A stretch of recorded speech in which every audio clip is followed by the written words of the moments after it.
Hola, mi nombre es Edwin Barraza y a continuación les hablaré sobre el ciclo celular, el cual es el proceso por el cual la célula crece y se divide mediante la división. En este proceso se divide en una serie de fases.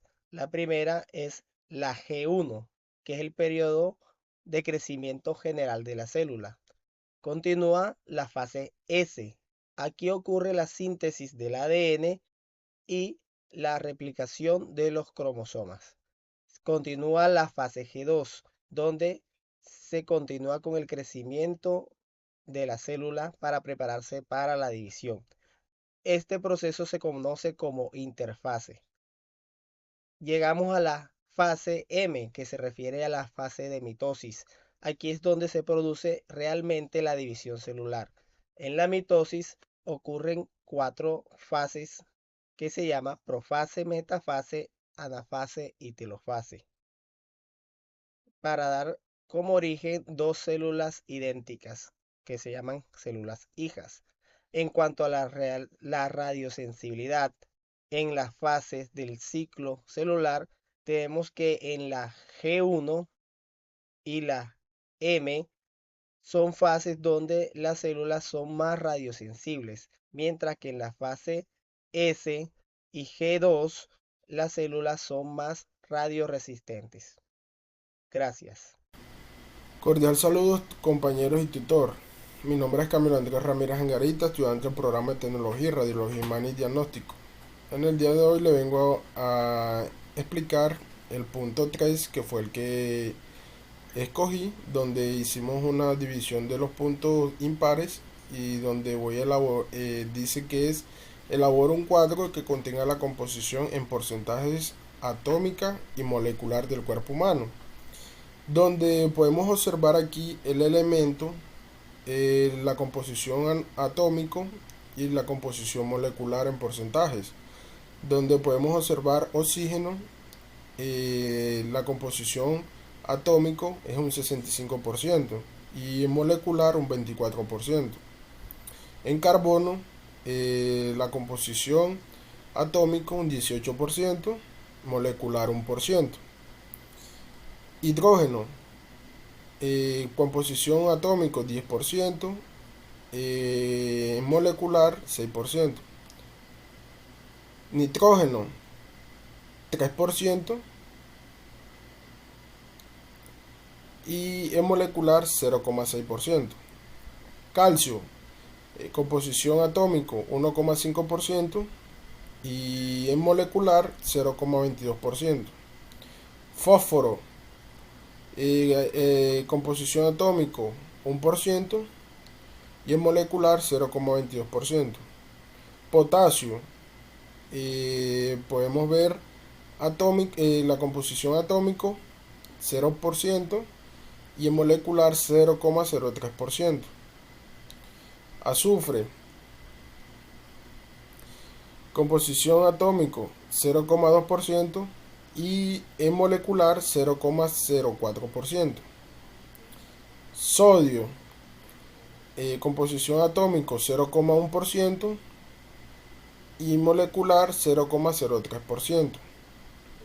Cloro, composición atómico 0% y en molecular 0,02%. Magnesio, 0,05% composición atómico y molecular 0,01%. Y aquí otras composición serían atómico 0,05% y molecular 0,02%.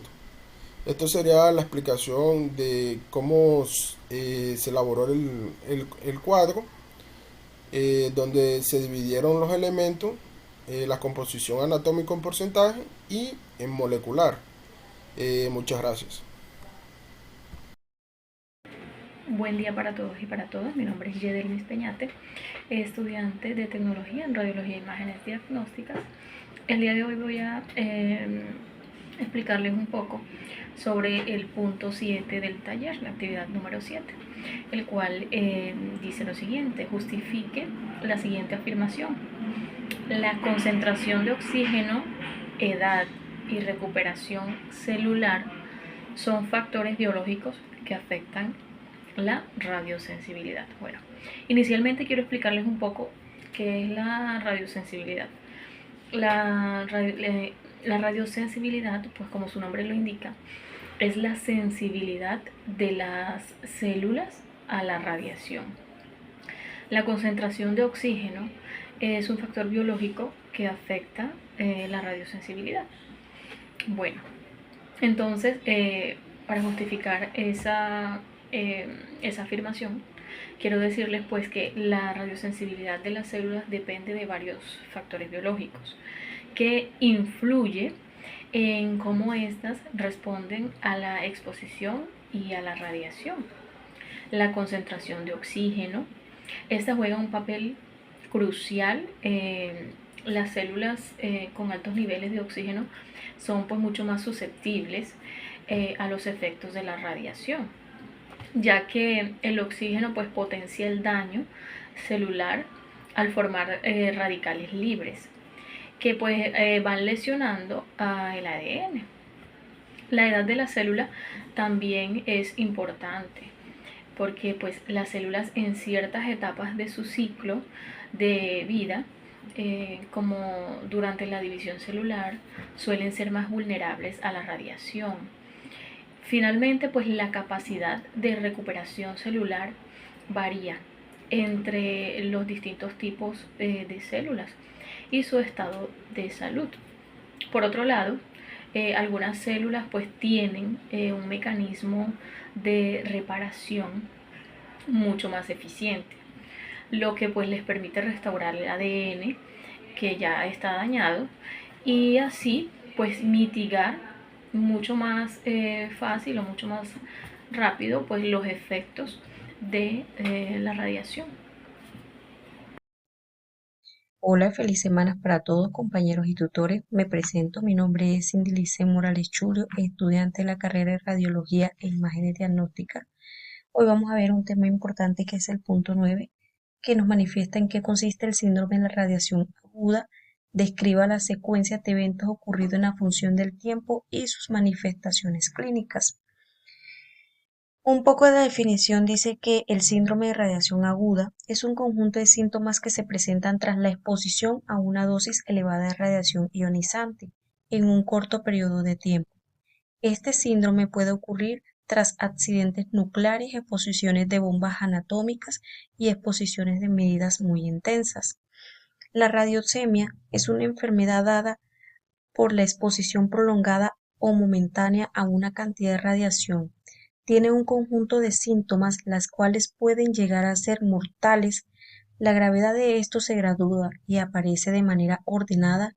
Además de la gravedad de esto depende qué tipo de radiación estuvo expuesta y qué cantidad de tiempo. El propósito depende de la dosis, la rapidez del tratamiento y la salud generada del individuo. La radiación por rayos X o por rayos gamas se mide en unidad de R. Ejemplo, si una persona es expuesta a 10 R con un G y esta exposición causa enfermedades por radiación, si la persona expuesta a 100 R produce pérdida del conocimiento y en una hora probablemente la muerte.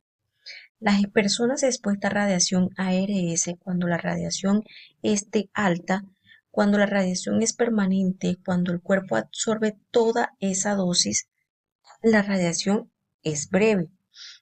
Etapas clínicas de ARC. Tenemos 4 de ellas. Tenemos el prodromo, el síndrome hematológico, el síndrome gastrointestinal y el síndrome neurológico.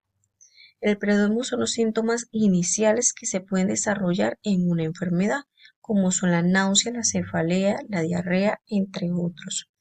Tenemos el síndrome hematológicos, que son las alteraciones en la sangre, como la anemia, la leucemia, esto en personas expuestas de 1 a 10 G, y los pacientes pueden recuperarse aproximadamente en un mes. tenemos el síndrome gastrointestinal, como lo dice su nombre, daña el sistema digestivo. La mucosa intestinal produce una gastroenteritis, úlceras. El paciente fallece en 15 días por la exposición de 10 a 50Y. Y por último tenemos el síndrome neurológico, que es el trastorno del cerebro, médula ósea y los síntomas nerviosos, dosis mayores a 50 y los pacientes mueren casi de inmediato. Muchas gracias, espero que les haya gustado un poco, que tengan feliz semana.